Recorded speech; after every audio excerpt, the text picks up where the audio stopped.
इस कहानी की शुरुआत में हम लोग एक खूबसूरत लड़की को अकेले सोते हुए देखते हैं। जब ये लड़की गहरी नींद में थी तभी कोई इसका ब्लैंकेट खींच लेता है, जिसकी वजह से इसकी आंखें खुल जाती है। जैसे ही वो चेक करने के लिए उठी तभी कोई उसके बालों को पकड़कर उसके सर को तकिए में पटकता है। ऐसा करने वाला कोई और नहीं बल्कि खुद उसका बाप था। लड़की अपने फादर से पूछती है आपको क्या हुआ, लेकिन वो कोई जवाब नहीं देता और वो अपनी बेटी के जिस्म पर गंदी निगाहों से देख रहा था। अब वो अपने चेहरे को अपनी बेटी के सामने लेकर आता है और वो बोलता है मेरी बेटी कितनी बड़ी हो गई है। ये लड़की अपने पिता की इन बातों को सुनकर बहुत डर जाती है। अब ये आदमी उस लड़की के बालों को छोड़कर उसके चेहरे को छूने लगता है। लड़की डर के मारे रोने लगती है। उसे जरा भी समझ में नहीं आ रहा था कि उसके साथ क्या हो रहा है और तभी उसके फादर यहाँ से चले जाते हैं। जैसे ही अगली सुबह होती है हम लोग लड़की के माँ को खाना बनाते हुए देखते हैं। इस लड़की का नाम मैरी है। मैरी यहाँ पर बैठे बैठे ये सोच रही थी कल रात को मेरे साथ जो भी कुछ हुआ क्या मुझे वो सारी बातें अपनी माँ को बतानी चाहिए। तभी उसकी बहन और उसका छोटा भाई दोनों नाश्ते के टेबल पर आते हैं। कुछ ही देर के बाद में इन लोगों के फादर भी यहाँ आकर बैठ जाते हैं और यहाँ आकर वो ऐसा बिहेव कर रहे थे जैसे कल रात को कुछ हुआ ही ना हो।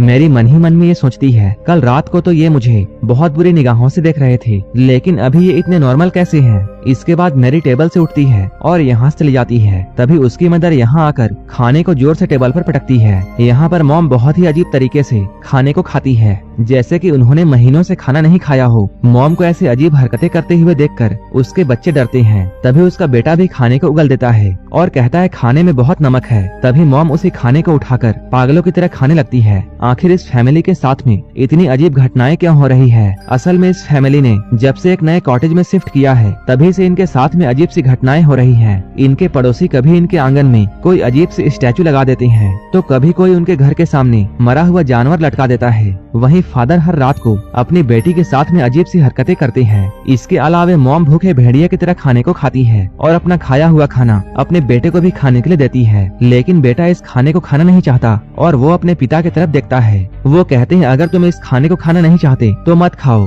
फादर के इस बात को सुनकर मॉम उन्हें गुस्से भरे निगाहों से देखती है। इसके बाद वो खाने को टेबल पर फेंक देती है और प्लेट्स को भी जमीन पर फेंकती है। ये सब देखकर बच्चे बहुत डर जाते हैं। वो अपने बेटे को चिल्लाकर ये कहती है जो भी कुछ मैं बनाती हूँ तुम चुपचाप उसे खाया करो। वो इतनी जोर से चिल्लाती है कि उसका बेटा डर से रोने लगता है। बाप और बेटी को समझ में नहीं आ रहा था कि मॉम को क्या हो रहा है, लेकिन ये सब तो बस शुरुआत थी। इधर मैरी जब बाथरूम में नहा रही थी तभी कोई उसके पास आकर खड़ा हो जाता है। जब वो शीशे को साफ करके देखती है तब वो अचानक अपनी बहन को यहाँ देखकर डर जाती है। कुछ देर के बाद ये दोनों बहनें कमरे में होती हैं। तभी छोटी बहन मैरी को ये बताती है कि कैसे हर रात उसके फादर उसके कमरे में आते हैं और उसके साथ अजीब सी हरकतें करते हैं। मैरी जब अपने बहन से इन बातों को सुनती है तो उसे यकीन नहीं होता है कि उसके बहन के साथ में भी वैसा ही हो रहा है जैसा कि उसके साथ हर रात होता है। ये लोग अभी बातें कर ही रहे थे तभी इनके डैड अचानक यहाँ आ जाते हैं। इनके डैड ने भी इन दोनों की बातें सुन ली थी। तभी अचानक वो एक चाकू निकालकर इन दोनों पर हमला कर देते हैं। मैरी उन्हें धक्का देकर गिरा देती है और ये लोग अपनी जान बचाकर कमरे से भागते हैं। फिर से उनके डैड उनके सामने आ जाते हैं और मैरी की बालों को पकड़ लेते हैं। वो कुछ देर इन दोनों को देखते हैं और फिर मैरी को उठाकर फेंकते हैं। मैरी सीढ़ियों पर जाकर गिरती है और चोट की वजह से बेहोश हो जाती है। वहीं मैरी की बहन एना डरकर वहाँ से भागने लगती है। जब वो पीछे मुड़कर देखती है तब वो पाती है उसके डैड उसके पीछे नहीं आ रहे हैं। इधर डैड स्टोरेज रूम में गए हैं और वहाँ से वो एक हथौड़ा लेकर बाहर आते हैं। तब तक इधर मैरी को भी होश आ जाता है। वो अपनी बहन एना को ढूंढने लगती है। तभी अचानक उसे ऐसा लगता है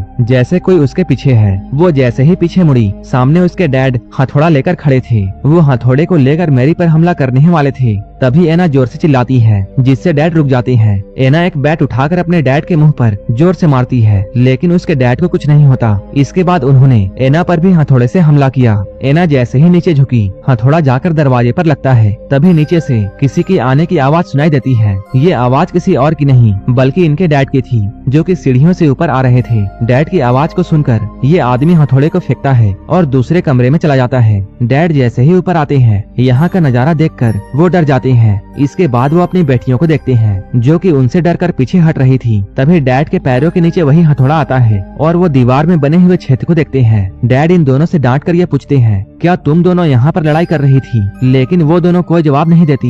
तभी इनका भाई कमरे से निकलकर इनके पास में आता है। तभी मैरी और एना उसे भागने के लिए कहती है। उसी वक्त एक औरत यहाँ आकर उस हथौड़े को उठाती है जो कि इनकी मॉम थी। डैड अपनी वाइफ को देखते हैं, तभी वो अचानक से उन पर हमला कर देती है। डैड उसे रोकने की कोशिश करते हैं, लेकिन वो औरत इन्हें धक्का देकर गिरा देती है। मॉम यहाँ पर बहुत डरावनी स्माइल करती है और वो टूटे हुए कांच पर पैर रखकर बड़ी आसानी से अपने रूम में चली जाती है। नीचे से फिर से किसी औरत की आवाज आती है और ये आवाज किसी और की नहीं बल्कि इनकी असली मॉम थी। वो यहाँ आकर इन सभी से पूछती है कि यहाँ क्या हो रहा है, लेकिन अब सभी लोग उनसे डरने लगते हैं। ये लोग डरते हुए रूम का दरवाजा खोलते हैं, लेकिन अब इस रूम में कोई नहीं था। इसके बाद ये लोग फ्लोर पर पड़े हुए हथौड़े को देखते हैं। मॉम अपनी बेटियों के पास में जाकर पूछती है क्या हुआ है, लेकिन एना और मैरी अपनी मॉम से बहुत डर रही थी। इसके बाद डैड अपने भाई को अपने घर पर बुलाते हैं। इनका भाई चर्च में एक पादरी था। चर्च के फादर यहाँ आकर उन्हें और भी ऐसे ही घटनाओं के बारे में बताते हैं, लेकिन उसका बड़ा भाई इन सब में विश्वास नहीं करता था। रात को ये सभी लोग ये डिसाइड करते हैं कि ये सभी लोग एक साथ एक ही रूम में सोएंगे, लेकिन रात में इनके छोटे बेटे को टॉयलेट आती है। वो बिना किसी को परेशान किए खुद अकेला ही बाथरूम चला जाता है। तभी उसी की तरह दिखने वाला एक बच्चा रूम में आता है। वो एक चाकू को उठाकर अजीब सी स्माइल करता है। वो फादर को मारना चाहता था, लेकिन वो उसे नहीं मारता। देखने में ऐसा लग रहा था जैसे कि उसे ऐसा करने में किसी चीज ने रोक दिया हो। आज की रात आराम से गुजर गई। फादर इस चीज से अकेले नहीं लड़ सकते थे, इसलिए उन्होंने अपने सीनियर्स से मदद मांगी। सीनियर्स आपस में बैठकर बातें करते हैं कि आखिर उस घर में क्या चल रहा है। अब ये सभी लोग वहां जाकर प्रार्थना करने का प्लान बनाते हैं। ये सीनियर फादर इस काम में बहुत माहिर थे। फादर अपनी टीम के साथ में शाम में वहां जाने का प्लान करते हैं। अब ये लोग उनके घर जाने के लिए निकलते हैं, लेकिन रास्ते में एक कौवे ने उनके गाड़ी पर अटैक कर दिया, जिसके वजह से उनके गाड़ी का आगे का शीशा डैमेज हो जाता है, जिससे गाड़ी का बैलेंस बिगड़ा और गाड़ी एक गड्ढे में जाकर गिर गई। वहीं दूसरी तरफ हम लोग डैड को देखते हैं, जो कि अपनी बेटी मैरी को बेड से बांध देते हैं। वो उसे समझाने की कोशिश करती है, लेकिन डैड कहते हैं इन सबको ठीक करने का बस यही तरीका है। आधी रात में फादर खून से लथपथ होकर इनके घर में आते हैं। वो इन लोगों को ये बताते हैं सभी फादर्स मारे जा चुके हैं, इसलिए अब जो भी कुछ करना है हमें ही करना होगा। यहाँ पर मैरी को बेड से बंधा हुआ देखकर फादर अपने काम को करना चाहते थे, लेकिन उन्हें अकेले डर लग रहा था, क्योंकि लास्ट टाइम जब उन्होंने ऐसा करने की कोशिश की थी तब उस शैतान ने फादर के सारे फैमिली मेंबर्स को मार दिया था। इसलिए उन्हें यह डर था कि कहीं फिर से ऐसा ना हो जाए, और अगर ऐसा हुआ तब वो अपने भाई के फैमिली को भी खो देंगे। लेकिन उसका बड़ा भाई रोते हुए उससे कहता है तुम अपना काम करो, हम लोगों को मिलकर लड़ना होगा, नहीं तो वो हम सभी को मार देगा। ये बात सुनकर फादर कैंडल्स को जलाते हैं और मैरी के ऊपर होली वाटर छिड़कते हैं। मैरी होली वाटर की वजह से चिल्लाने लगती है। इसके बाद फादर मैरी के सीने पर एक क्रॉस रखते हैं और इसके बाद वो उसे एक छड़ी से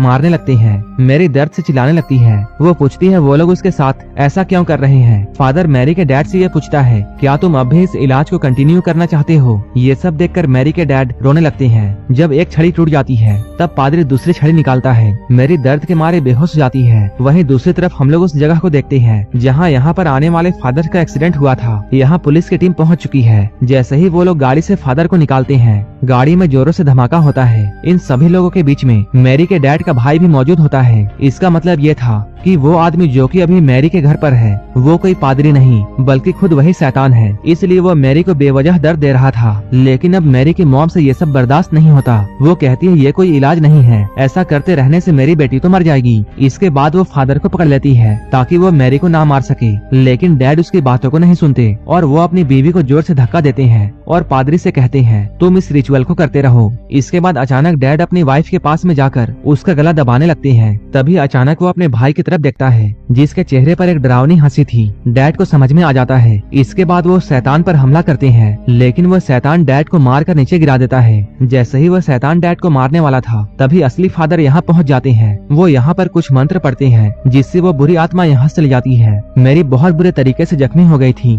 इसके बाद वो स्टोरेज रूम की तरफ जाने लगती है। तभी फादर मैरी के सामने एक मिरर रखते हैं जिससे मैरी के बॉडी से शैतान निकलकर भागने लगता है। फादर उस शैतान को अपने शरीर के अंदर ले लेता है और अपने भाई से उसे मारने के लिए कहता है, जिस पर उसका भाई टूटे हुए क्रॉस को उसके सीने पर घुसा देता है। ऐसा करने से शैतान और फादर दोनों एक साथ मर जाते हैं। अंत में ये फैमिली सही सलामत बच जाती है और इसके साथ ये मूवी भी यहीं पर खत्म हो जाती है। ऐसे ही वीडियोस के लिए आप हमें टेलीग्राम और इंस्टाग्राम पर फॉलो कर सकते हैं। मूवी अच्छी लगी हो तो एक लाइक जरूर कर देना और ऐसे ही वीडियोस के लिए आप हमारे चैनल को सब्सक्राइब जरूर कर लेना। तो मिलते हैं हमारे नेक्स्ट वीडियो में।